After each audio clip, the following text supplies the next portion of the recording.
morning and welcome to Daybreak Live Extra on Dominion Television. I'm Oluwayemi Adelakun. And I'm Anuluakpo. It also have for you this morning. Exactly. On Daybreak Gist, we examine the growing impact of the Japa syndrome on Nigeria's healthcare sector, as only 55,000 doctors are reportedly left to cater for over 220 million Nigerians. Then on the big story, we turn our focus and attention to the 2027 elections and ask, do governors still determine presidential victories in Nigeria? It's a question for you today. Exactly. And joining us for the discussion is Honorable Akinola Adebayo, member representing Ogbomoso South for your state PDP Youth Parliament Second Assembly. Stay with us this morning. Exactly. Let's get started. Right. Good morning, Anne. Good morning, William.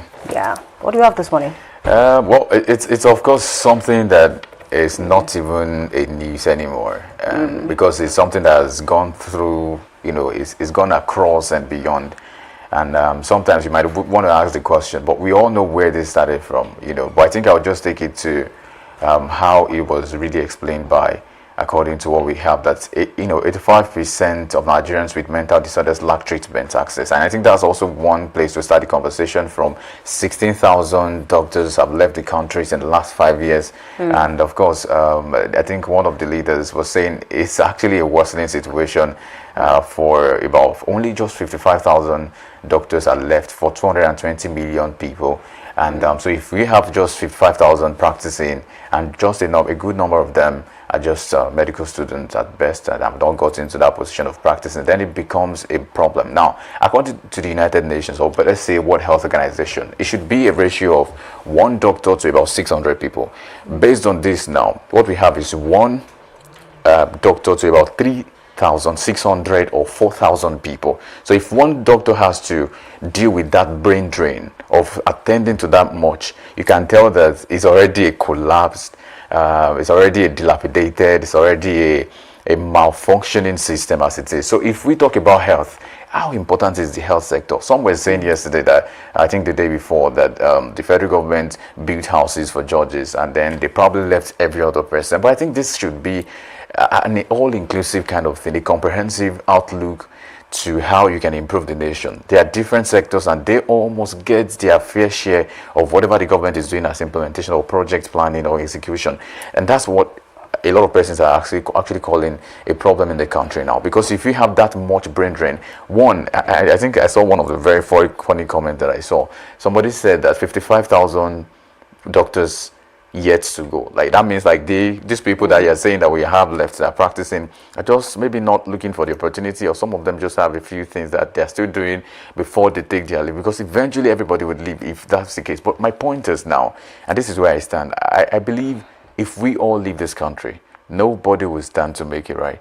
And especially about the youth moving en masse is something we should talk about. I understand the situation. I'm a Nigerian. If you say you've had a fair share, I've also had my fair share of the whatever you want to call I don't want to call it depression in the country, but I've also had my own fair share of that. But I'm saying that if we have to think about it, who gets to build a nation? I remember many nations that stood up from whatever problem they had, at some point came to a realization that yes, if we don't do this, nobody else will. And that's why a lot of people are saying many persons in government, in power, in positions of politics and authority are very aged people. And the young people that are supposed to be there too are nowhere to be found. They are running for greener. But what do you expect people not to run for greener pastures? Because it seems like whatever you do, there's so much you're doing, but there's so little you're getting from it. So an average person wants to establish himself. For example, a man who has just become a medical doctor, who has just gone for the practice, spent a lot of money in the university and time, and now wants to settle down, and it gets as little as maybe 350,000 naira.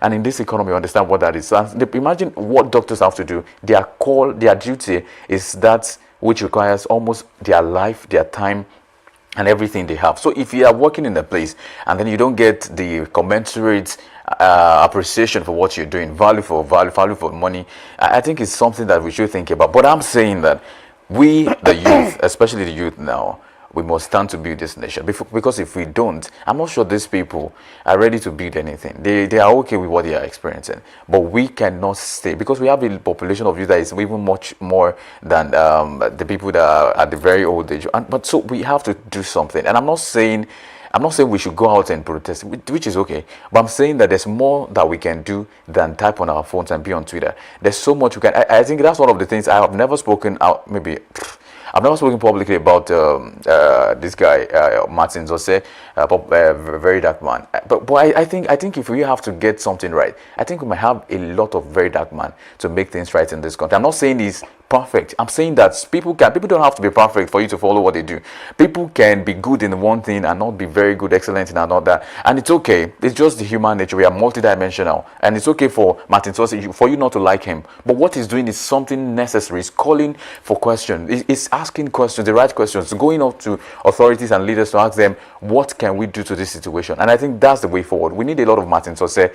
Even if you don't like him, we need a lot of youth to stand up and ask the right questions. Exactly. I think you're very spot on. So 55,000 doctors to 220 million Nigerians. I think that's about one doctor to about 4,000 people.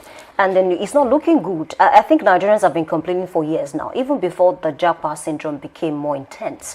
And so another problem that we have in our hands is the fact that, you see the consultant, the senior doctors are also complaining that they are forced to take the lower roles. Because why? A lot of doctors have left the country, and so they are unable to focus on research. And if you check all the Western countries, the reason why they're progressing in terms of health is because there's periodic research and then there's funding for it. But in Nigeria, it's a sad situation. Another problem is the fact that I also read part of the report, we have less than 150 psychiatric doctors. And then the implication is this, about 85% of people suffering from mental disorder do not have access to the right doctors, to the right equipment, to the right drugs. And it's a big problem because we have over 40 million Nigerians that are battling, with mental disorder. So how do we tackle this? You understand that when we have about 40 million people battling with something, and we have less than 150 doctors that can actually cater for this thing, it's a problem. And then it becomes expensive to even see a doctor, especially for people who live in the rural area. So I think the government knows what to do in a situation like this. There's a reason why the people are leaving. Another sad situation, you see the doctors, the new ones, the ones that are still in school, most of them have plans that on the day of their convocation, their bag is in the car, and at the back of maybe at the back of the car, and they are ready to go to the airport to travel out of the country because they have better opportunities there. So until the system is conducive for the people to stay by, it's a problem. People will definitely leave, and it's not good for us. Because I even remember there was even a time, I'm not even sure about that 220 million, because one problem that we have in this Nigeria is not lack of data, but lack of proper data. So because at the time we had 250 million Nigerians, 240 million Nigerians, there was a particular data I saw, I think around last year, it was one doctor to 10,000 patients. Now we are seeing 220 million. How sure are we that that's the right figure? So regardless of the figure, the problem we need to solve is how do we ensure that doctors are catered for the right way? Because you see those 55,000 doctors, they are overstretched. Go to UC, go to all these popular hospitals. You see them doing 2 shifts in the day. Why? Because they don't have people that will take over from them. So it's a big problem in the country. And I want to believe that, yes, it is good to say that Nigerians should stay back. Honestly, stay back when you get your cert, work for a while, even before you travel. But then the system must be conducive for the people. If you gather 10 doctors in Nigeria today, before you see 1 or 2 that have access to better opportunities outside the country and they are willing to stay back in Nigeria, it's going to take a while, basically. And I think it's a fine place to leave that discussion this morning. This one is for the government, that there are certain things you need to put in place to ensure that doctors are willing to stay back at home. Thank you for being a part of the segment. We take a short break, and when we come back, we move on to Big Story. We'll be right back.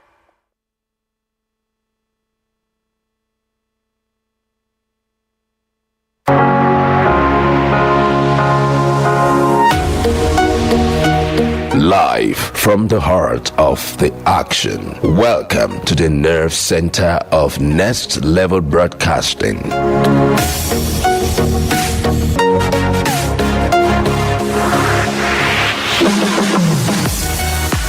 This is the OB van, where the studio meets the street. Equipped with cutting-edge cameras, crystal clear audio, real-time switching, and broadcast control, we don't just capture moments, we deliver the experience live.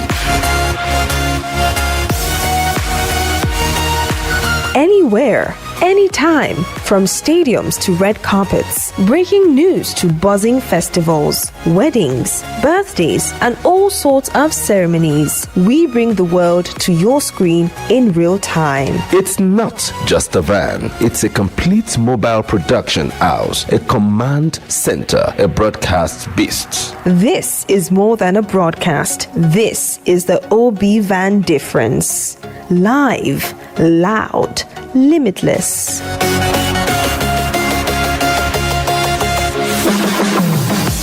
Ready to go live like never before? Book the OB Van today and take your event to the world. One powerful broadcast at a time. To book, call 0705 506 1061 or 0916 101 1061. Email marketing@dominion.org.ng or visit our socials on Instagram @Dominion Broadcast. Dominion Broadcast, your channel of choice.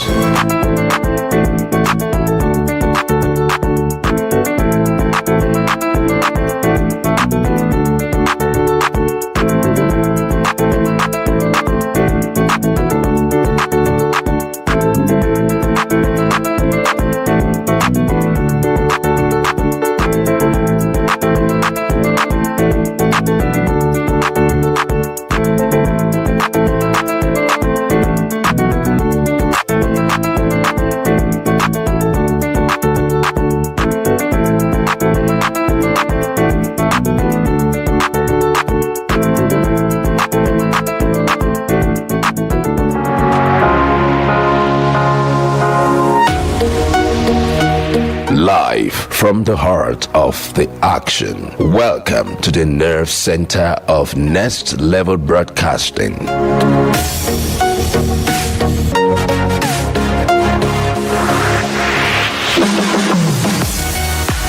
This is the OB Van, where the studio meets the street. Equipped with cutting-edge cameras, crystal clear audio, real-time switching, and broadcast control, we don't just capture moments, we deliver the experience live. Anywhere, anytime, from stadiums to red carpets, breaking news to buzzing festivals, weddings, birthdays, and all sorts of ceremonies. We bring the world to your screen in real time. It's not just a van, it's a complete mobile production house, a command center, a broadcast beast. This is more than a broadcast. This is the OB Van difference. Live, loud, limitless.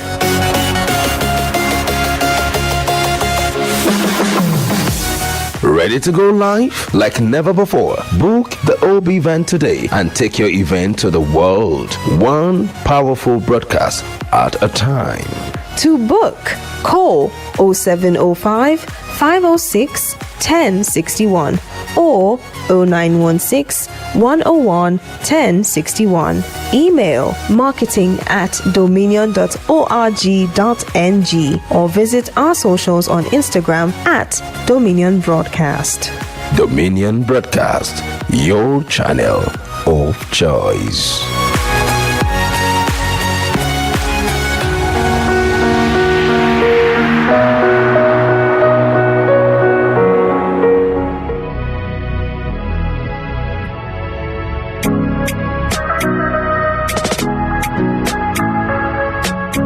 Need a professional space to bring your vision to life? Dominion Television Studios offers state-of-the-art facilities perfect for your next broadcast, commercial, corporate video, or live event.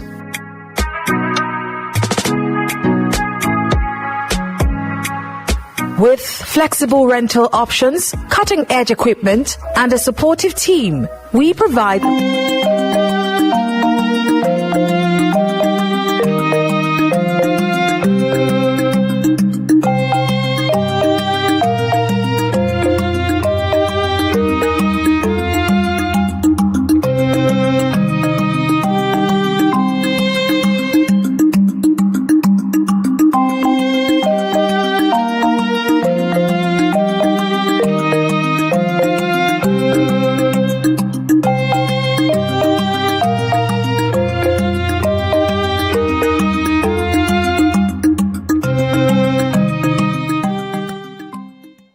Democracy grows strongest when political parties grow stronger through ideas, participation, and accountability.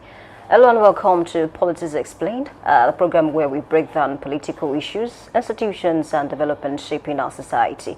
And of course, we are treating big story this morning, and I have this particular topic just for you this morning.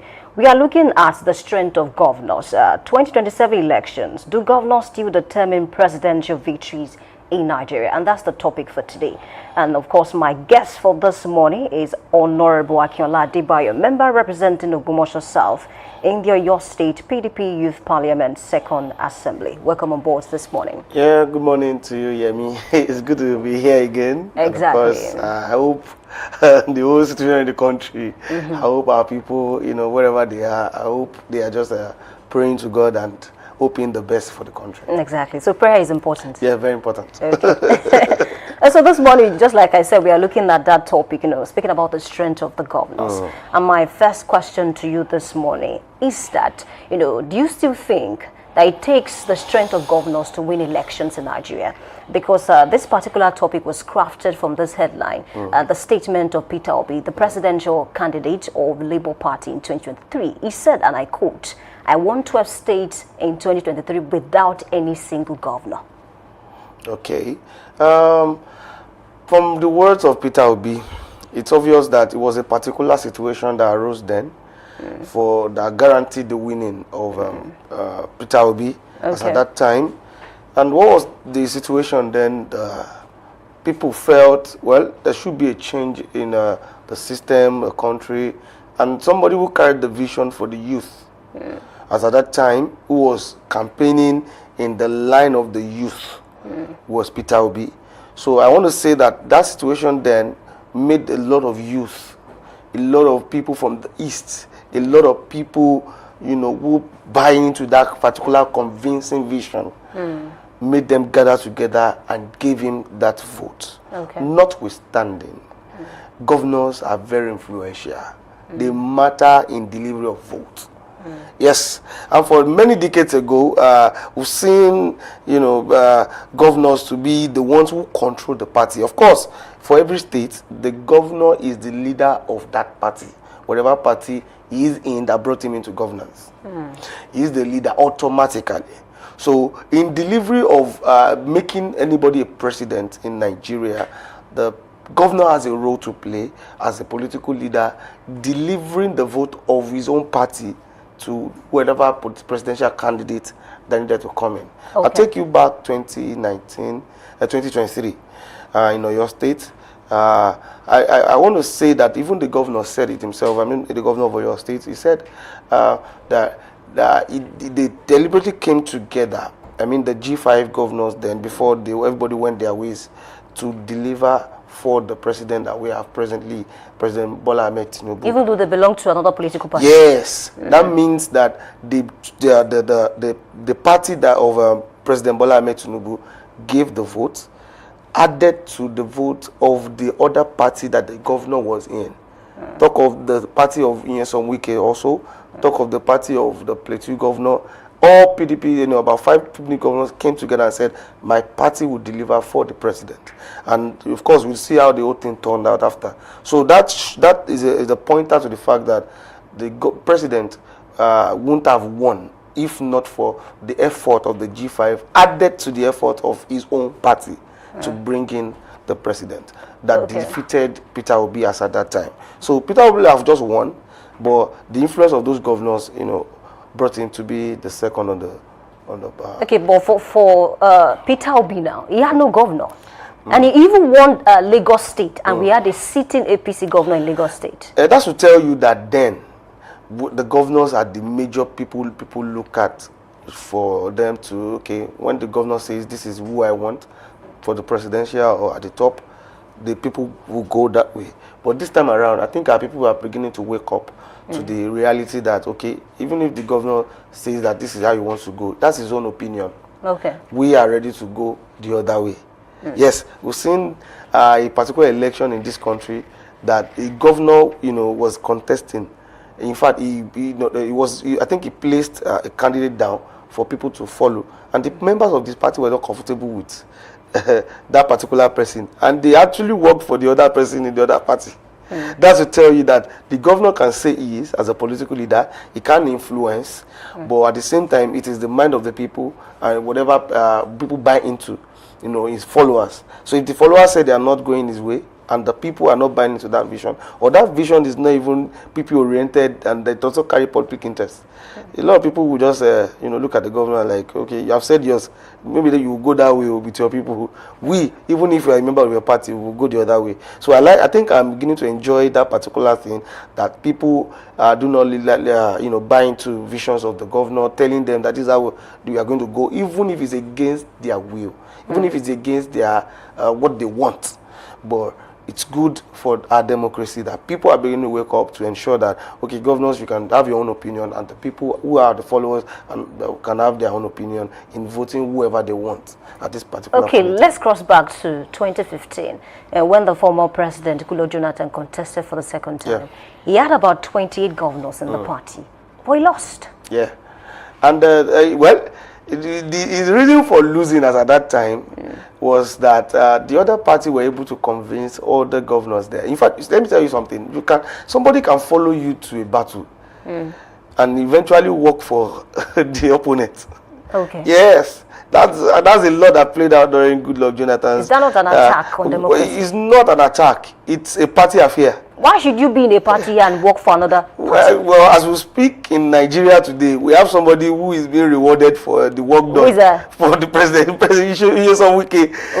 He has refused to leave his party, and he's getting an appointment from another party. What do you think that is played out? It's very logical to, have the feel that, look at this man, it has never been seen, before. In fact, there's something they call anti-party affairs. Okay. And we see a lot of people play it out, and they still remain in that party because there's nobody to judge in that party except the members of the party that take them to, because this person is doing this and all. And look at what played out in the G5 governors. They all were not in the party of the president, and they worked for the president, which means that, the president that was another party. So which means that they had done an anti-party affair, but they were the leaders, so nobody to judge them as at that time. And of course, so if the Goodluck Jonathan must have lost, it means that the governors who he had with him did not really eventually work for him. But that made him lose that particular election, and they brought about the change syndrome, and before renewed hope came in on board again, and I hope the hope is open already. Okay, going back to the issue of Peter Obi now. Yes. He has this confidence that he can win the election, Yeah. even without any governor in the NDC as we speak now. Comparing his strength, the 2023 elections now, with this 2027 that we're preparing for, do you think it's possible that he'll be able to gather the number of votes he was able to gather in the last election? Well, if I'm going to say anything about Peter Obi winning again, because of course his outlook and the result he had in the last election was awesome, was great. But I wish I knew him and got closer to him to be able to advise him that, Peter Obi, do all in your capacity to maintain and be able to manage that party that gave you that strength. So you think he should not have left the party? No, living everywhere. You see, you can live, and the party members or your followers will understand.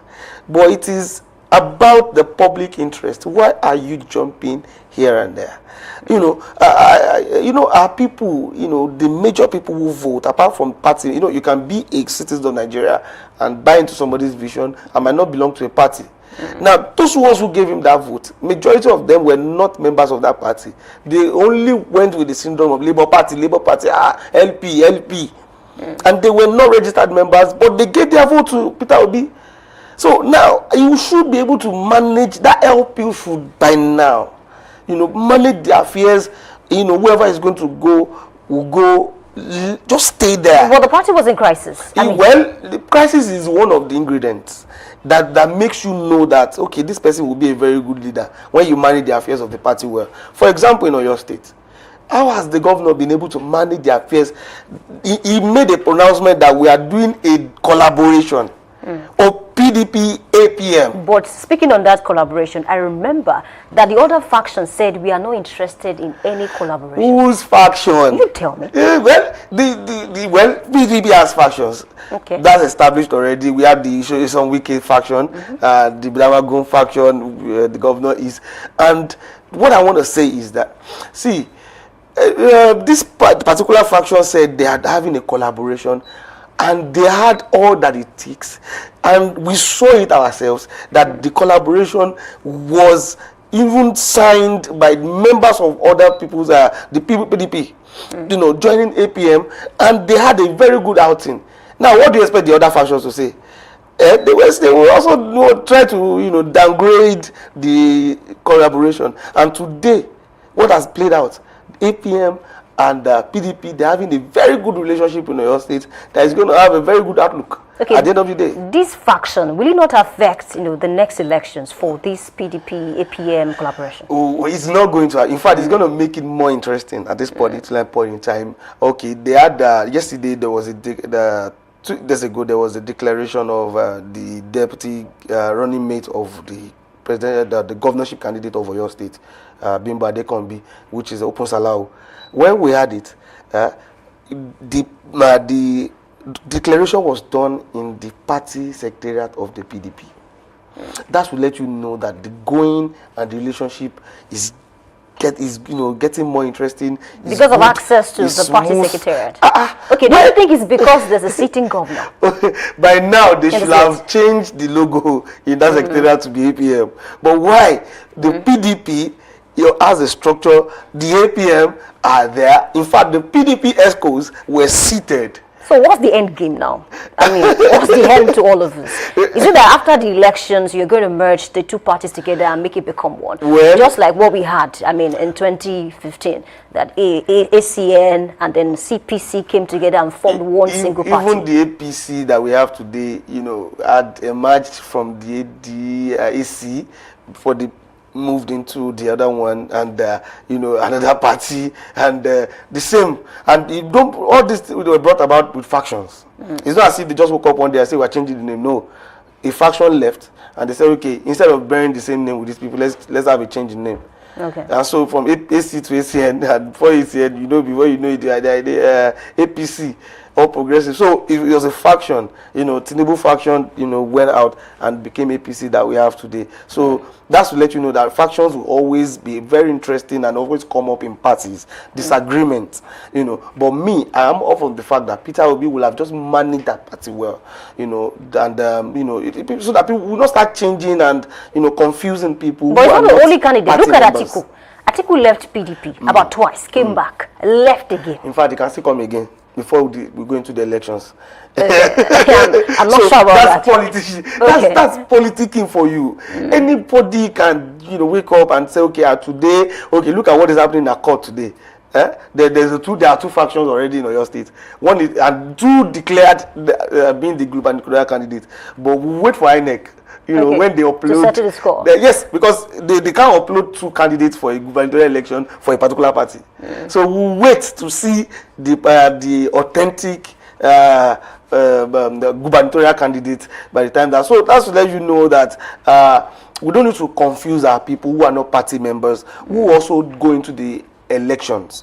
We just need to let them know that this is where I belong, and it's good when you belong somewhere and you're able to manage the affairs very well as at that time. So governors have a role to play. Peter Obi, good luck and all. I can say that this election we are going into, even the president himself and let the affairs of how he's going to emerge to the hands of the governor. Why do you think we have a lot of issues in Oyo State presently? Because if there's a wish the president will have is to have Oyo State back the same way they delivered for him, because the crisis is going on in Oyo State, APC. Yeah, because the highest vote that brought in the president came from Oyo State. That was because I remember I watched the interview. Shey Makinde said, he supported the president for the last election. Yes. So he had the highest and he's vote. not willing. So he's not willing to support with where he had the highest vote. Okay. But the rift came up between the president, the governor, and all. In fact, which is one of the things that are playing out in the abduction of these children. Because if there was a collaboration, I'm sure that those children will have been out of that place and all. But so it takes federal might to secure the release of those people. Definitely. Okay, what I see, like a lot of people are not talking about, is the breach in protocol.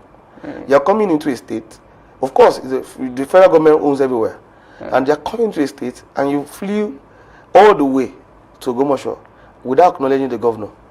In fact, the only acknowledge the governor still tried to is to, like, somebody should represent him there. All I know about APC, if they are going to do something well, is they will arrive and they will pick up with the governor. They will go to those people together. What a collaboration that that would ensure that, and the federal might and all the resources will know that the governor is in sync with the federal government, and we need to secure these children. Who is supposed to establish that strong connection? It's a protocol that is established already. You can't go into somewhere without acknowledging the landlord of that particular place. Yes, you acknowledge, then you will go all the way together. You leave the differences behind. We're talking of lives. But they're not been able to manage. So federal government is going. In fact, the people who are victims are confused. Federal government will come today. They will come and visit them. State government will come. Who are these people? We are state government. We are also, ensuring that your children are out, instead of a collaboration.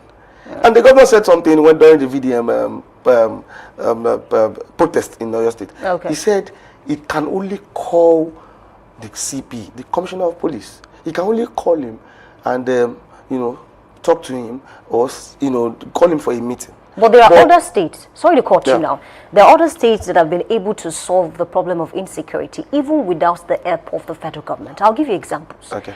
Talk about the late Akeredolu Okay. in Ondo State. He was able to do something. He came up with the Amotek. It was very instrumental to the whole establishment. And he's not the only governor. There are other governors who are able to do something tangible, to arrest the situation in a way. Now, you made mention of somebody who's late, you made a lot of efforts. Why didn't they continue to push forward? By now, you should be referring to the fact that Aderelu started it and Ayedatiwa continued. That's to let you know that there's a problem. You can have a vision. You can have a lot of strength for something, but somebody coming behind you might not carry that vision. So that is why we have to make reference to somebody who is, gone. So that's to let you know that the moment Ayedatiwa came in, we would have a very good relationship with the federal government. The whole hyping and the whole volume of that thing went down. So if we're going to talk about, until date, we still have insecurity in Ondo State. Yes, it's everywhere. Or war, the kidnapping and all. We saw it live, and all this happened even after Akeredolu had left. So that's to let you know that there's a problem.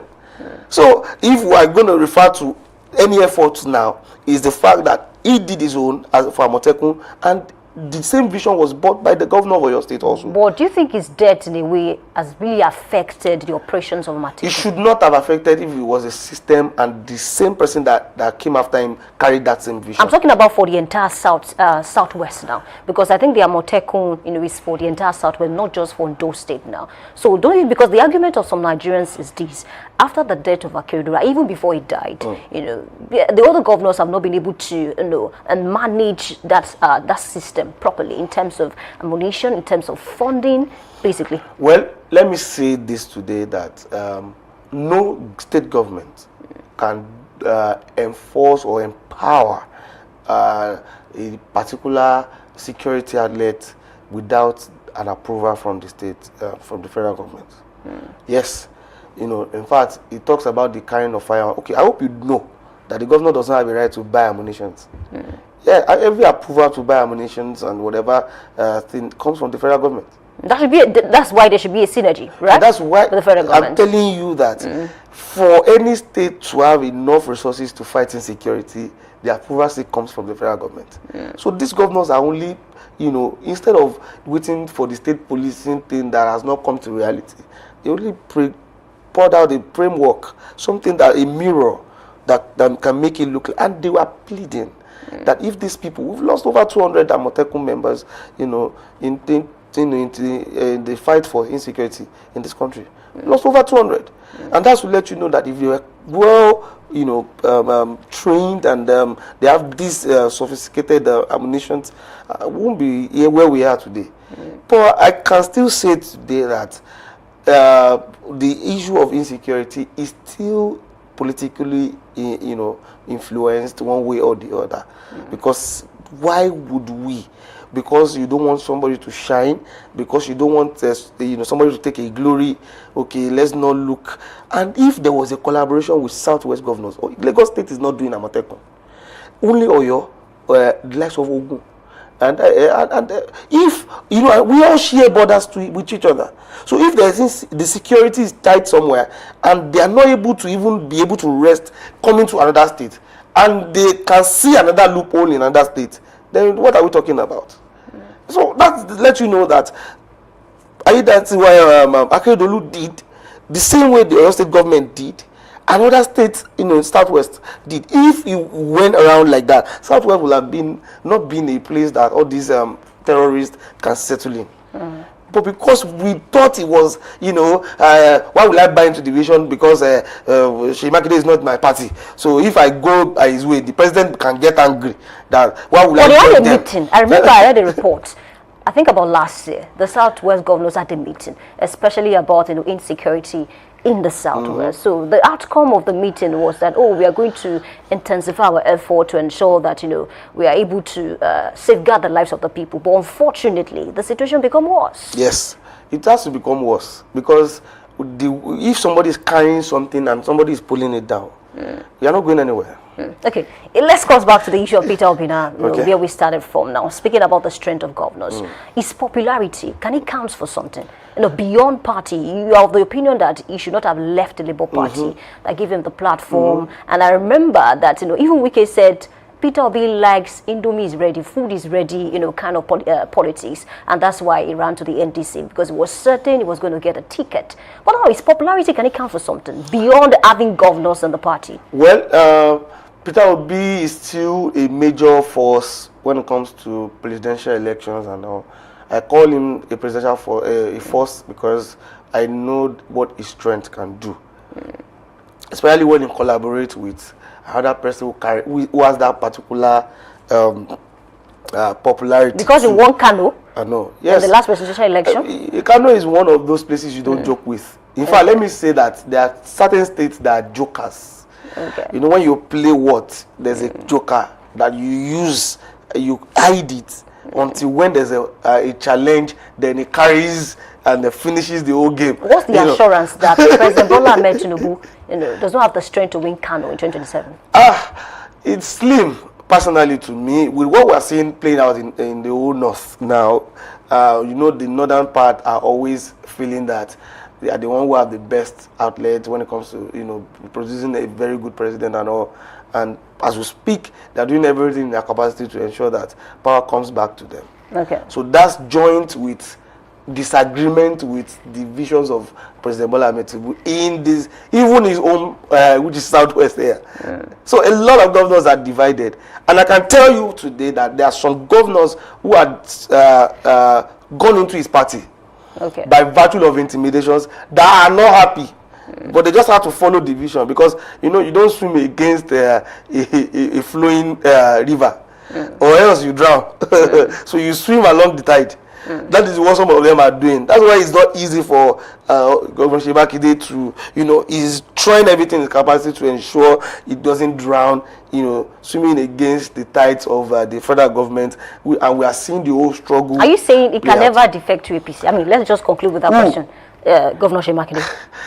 He had everything to change and defect to APC. But let me say that people see defection as something that is easy for a leader. They don't talk about the consequences on the followers. If I can tell you today that if Governor Seyi Makinde changes and defects to another party, I'll be affected. Really?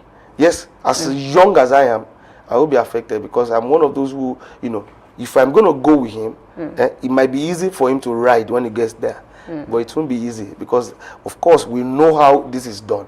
So it's not about the leader. Okay. It's about those who also carry his vision and follower. Okay. Are doing, not being affected by the defection. So a lot of people just feel that you should just defect. It's easy now.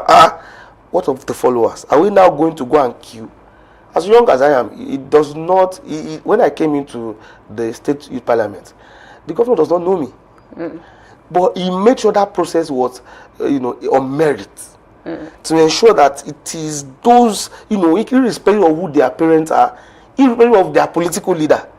I want young people who can think, who can do, who can bring a particular narrative to other youth and make them understand that there's life better than violence, crime, prostitution, drug abuse. And that is why someone like me can come up.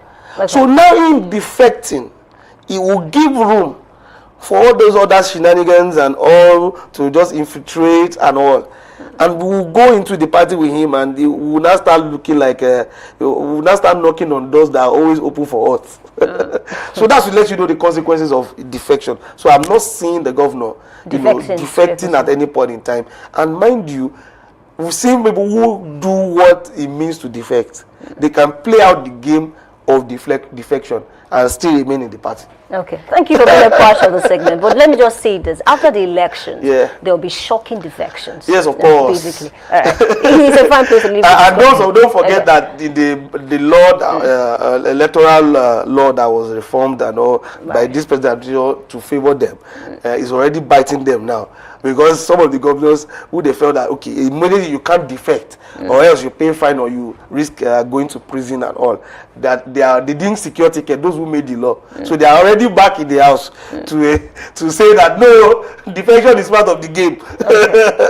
And that is what we're seeing play out on the floor of the Senate. The time will tell. Yeah, of course. 2027 is long. Right, exactly. So a big thanks to you this morning, Honorable Akiola Adebayo, member representing Ogbomoso South in the Oyo State PDP Youth Parliament Second Assembly, for the part of this segment. Thank you so much for having me here. All right, and it's a fine place to leave this discussion. But then, before we start BY on the show, we need to take a short break, and when we come back, we'll definitely continue. Please stay with us.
I would say a big thank you for staying with us on Dominion Television, and this has been, of course, Daybreak Live today. I'm looking for who next will defect to a party. Perhaps I wanted to ask the honorable that just spoke now, but I guess maybe Yemi will be one of the people that you might look out for a defection for come after an election. I don't know. There's this street line. Because I'm not partisan, I'm not a politician.